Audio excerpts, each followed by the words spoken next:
TVK கட்சியுடைய இரண்டாவது மாநில மாநாடு பெரிய அளவில் கிராண்டாக நடக்க போகுது. ஃபஸ்ட்டு மாநாட்டை விட பெரிய அளவில் நடக்க போகுது அப்படிங்கிற அப்டேட்டை விஜய் அவர்களே கொடுத்துருக்காரு. எப்போ அப்படின்னா வர ஆகஸ்ட் 25 2025 அன்னைக்கு தான் வந்து நடக்க போகுது. இந்த மாநாடோட ஸ்பெஷல் என்ன அப்படின்னா ஒரு பெரிய ஒரு கனெக்டிவிட்டி இருக்குது. அன்னைக்கு ஆகஸ்ட் 25 யாரோட பர்த்டே அப்படின்னு பார்த்தீங்கன்னா கேப்டன் விஜயகாந்த் அவர்களுடைய பர்த்டே. அன்னைக்கு இத்தனைக்கும் சண்டே கூட கிடையாதுங்க, மண்டே வருது. ஏதோ ஒரு பிளானிங்கில் தான் வந்து தளபதி விஜய் அவர்கள் பண்ணியிருக்கிறாரு. அவருக்கு ஒரு ட்ரிபியூட்டாக இந்த மாநாடை வந்து நம்ம வைக்கணும். இன்னொரு ஒரு கனெக்டிவிட்டி ஒரு சிங்க்கு பார்த்தீங்கன்னா இந்த மாநாடு வந்து நடக்க போகிற இடம் மதுரை. அதாவது கேப்டன் விஜயகாந்த் முதல்ல வந்து அவர் அரசியல் கட்சி தொடங்கும் போது முதல் மாநாடு அப்படிங்கிறது மதுரையில் தான் பண்ணார்.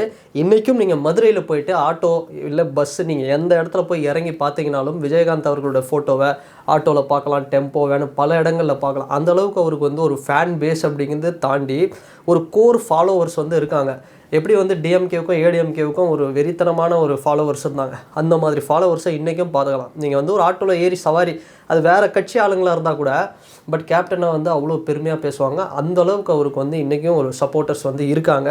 ஸோ ஒரு பெரிய ஒரு லெஜண்ட் அப்படின்னே சொல்லலாம் தமிழக அரசியலில் கேப்டன் விஜயகாந்த் அவர்களே.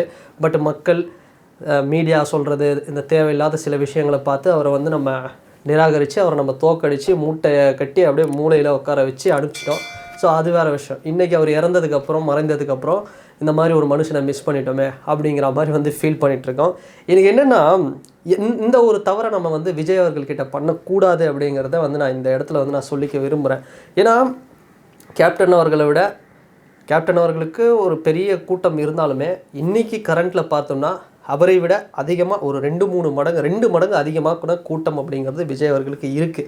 இதை வந்து நம்ம மறுக்க முடியாது. இதை நான் வந்து கேப்டன் அவர்களை வந்து தாழ்த்தி பேசுகிறதுக்காகவும் விஜய் அவர்களை உயர்த்தி பேசுகிறதுக்காகவும் இல்லை. கல ரீதியாக இந்த ஒரு ரியாலிட்டியில் கிரவுண்ட் ரியாலிட்டியில் நம்ம பார்த்தோம் அப்படின்னா விஜய் அவர்களுக்கு கேப்டனை விட பெரிய லெவலில் ஒரு ஃபாலோவர்ஸ் இருக்கிறாங்க, சப்போர்ட்டர்ஸ் இருக்கிறாங்க. ஸோ அந்தளவுக்கு வந்து இருக்கிறாங்க.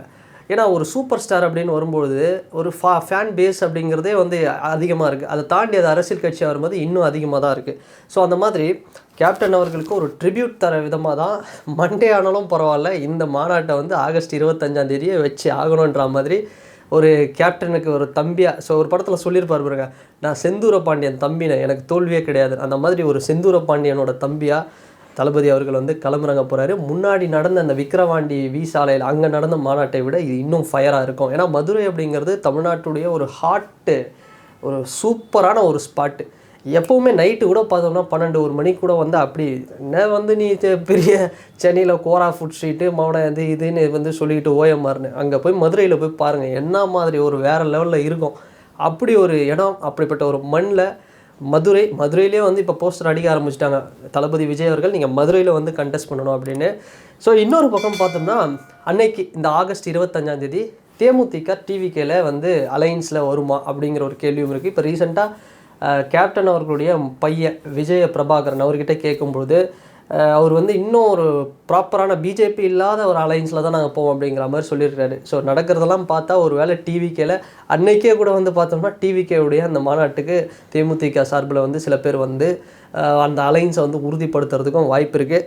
ஸோ இன்னொரு பக்கம் பார்த்தோம் அப்படின்னா இப்போ ரீசெண்டாக வீட்டை விட்டு வெளியே வரமாட்டார்ப்பா விஜய் அப்படி இப்படின்லாம் வந்து சொல்லிட்டு இருந்தாங்க. இப்போ ரீசெண்டாக இந்த ஜஸ்டிஸ் ஃபார் அஜித்குமார் அப்புறம் லாக்அப் மரணங்களில் இறந்து போன 24 குடும்பங்களுக்கும் வந்து ஒரு பெரிய ப்ரொட்டஸ்ட் பண்ணார் சென்னையில். அது என்ன சம்பவம் நடந்தது அப்படிங்கிறது தளபதி விஜய் அவர்கள் வெளியே வந்தால் இதுதான் நடக்கும் அப்படிங்கிறதுக்கு சாம்பிள் இந்த ஒரு விஷயம். ஸோ இதை விட இன்னும் ஃபயராக வந்து மாநாட்டில் வந்து இருக்க போகுது மதுரையில். ஸோ அதுக்கப்புறம் இப்போ காமராஜருடைய பெருந்தலைவர் காமராஜர் அவர்களுடைய 123வது பர்த்டே பிறந்தநாள் அன்று மாலை அணிவித்து மரியாதை செலுத்தினார். தாவேக்காவுடைய கொள்கை தலைவர்களுள் ஒருவர் பெருந்தலைவர் அப்படிங்கிறது. ஸோ கல்வி அப்படிங்கிறது விஜய் பயிலகம் ரொம்ப சிறப்பாக வந்து பண்ணிகிட்ருக்கிறாங்க தமிழ்நாடு முழுக்க. ஸோ கல்விக்கு எப்போவுமே ஒரு முக்கியத்துவம் தந்த ஒரு தலைவர் பெருந்தலைவர், அவருடைய வழியில் தலைவர் தளபதி விஜய் அவர்களும் வந்து பண்ணிகிட்ருக்கிறாரு. ஸோ இன்னும் பெரிய அளவில் வந்து பண்ணுவாங்க இன்னும் வர காலகட்டங்களில். ஸோ அடுத்து இப்போ என்ன ஒரு மேட்ரு போயிட்டுருக்குதுன்னா ஒரு பக்கம் இபிஎஸ் அவர்கள் இறங்கி வந்து பிரச்சாரம் பண்ணிகிட்ருக்கிறாரு, இன்னொரு பக்கம் ஓபிஎஸ் அவர்கள் ஸ்டாலின் அவர்கள் வந்து இறங்கி பிரச்சாரம் பண்ணிகிட்ருக்கிறாரு. ஸோ இவங்க 2 பேரை விட்டால் இவங்களே டாமினேட் பண்ணுவாங்க. நானும் வரணும் ஓபிஎஸ் அவர்களும் இறங்கி வந்து இப்போ ஃபுல் ஃபார்மில் வந்துட்டுருக்கிறாரு. அவங்கவுங்க கான்ஃபிடெண்ட்டாக இருக்கிறாங்க.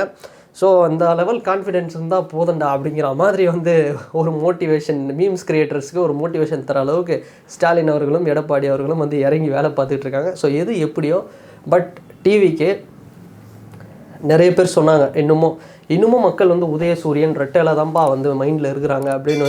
இன்னும் பல கிராமங்களுக்கு வந்து போய் பார்க்கும்பொழுது ஏடிஎம்கேவுக்கும் டிஎம்கேவுக்கும் எந்த அளவுக்கு ஒரு சப்போர்ட்டர்ஸ் ஃபாலோவர்ஸ் இருக்காங்களோ அது மாதிரியான ஒரு ஈக்குவலாக எந்த விதத்திலும் டிவிக்கே வந்து ஒரு சோர்ந்து போன ஒரு கட்சியோ ஒரு தாழ்ந்த கட்சியோ கிடையாது. அந்தளவுக்கு வந்து சப்போர்ட்டர்ஸ் இருக்கிறாங்க. நீங்கள் எந்த ஒரு கிராமமும் போங்க, அங்கே இருக்கக்கூடிய அந்த மெயினில் இருக்கக்கூடிய இடங்களில் தளபதி விஜய் அவர்களுடைய அந்த பெரிய பெரிய படங்கள், கொடி கம்பங்கள், கட்சியுடைய அந்த பல இடங்கள் அந்த பெயிண்டிங்ஸ் அதெல்லாம் வந்து பார்க்கலாம். அண்ட் தொண்டர்களுடைய பலம் அப்படிங்கிறது பல இடங்களில் வந்து இருக்குது. அதனால் இதெல்லாம் ஒரு மாயை தான், ஒரு மித்து தான். சும்மா வந்து இது யாரும் வரக்கூடாது, டிஎம்கே ஏடிஎம்கே அடுத்து யாரும் வரக்கூடாது அப்படிங்கிறதுக்காக நம்மளே திரும்ப சொல்லிக்கிற ஒரு விஷயந்தான். டிஎம்கே ஏடிஎம்கே தான்ப்பா இன்னும் மக்கள் மனசில் இருக்காங்க. இதையெல்லாம் மாற்றக்கூடிய அளவுக்கு டிஎம்கே ஏடிஎம்கே என்ன வந்து இத்தனை வருஷமாக ஒரு 50 ஆண்டுகளுக்கும் மேலாக வந்து இந்த தமிழக அரசியலில் என்ன ஒரு விஷயத்தை இம்பேக்ட் க்ரியேட் பண்ணி வச்சுருக்காங்களோ, ஒரு பவரை அது லெவலுக்கு க்ரியேட் பண்ணி வச்சிருக்கிறாரு விஜய் அவர்கள் அப்படிங்கிறது தான் உண்மை. இது 2026 தேர்தலுடைய முடிவுகள் வந்து இதை சொல்லும் அப்படிங்கிறத இந்த வீடியோவில் நான் சொல்லிக்கிறேன். ஸோ இன்னும் தொடர்ந்து நிறைய வீடியோக்கள் வந்து நம்ம பேசுவோம், டிவிக்கே பற்றியும் பேசுவோம், பல கட்சிகளை பற்றி பேசுவோம். அண்டு இந்த வீடியோ பற்றின உங்களுடைய கருத்துக்கள் என்ன அப்படிங்கிறத இந்த கமெண்ட் செக்ஷனில் நீங்கள் வந்து மறக்காமல் பதிவிடுங்க. அண்ட் வேறு ஒரு வீடியோவில் வேறு ஒரு கான்டென்ட்டில் நான் உங்களை பார்க்குறேன். பாய்.